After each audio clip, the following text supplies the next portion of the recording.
Hey everybody, this is a quick video in case you have an Electrolux IQ-Touch dryer and it's giving you an E31 error on the display and you're trying to figure out why are you getting this error. So what the error is that the moisture sensor frequency is too high on the moisture sensor. So what you need to do is you want to check the moisture sensor and see if there's any physical damage or anything blocking this. Now this might be like lint or like clothing or even it's kind of a buildup of soap scum or anything like that that could be preventing it from sensing properly.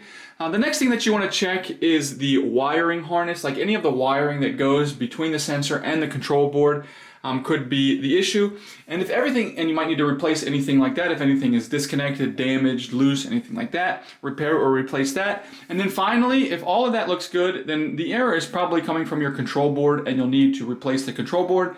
And I'll go ahead and put a link in the description to sort of instructions on how to replace the control board.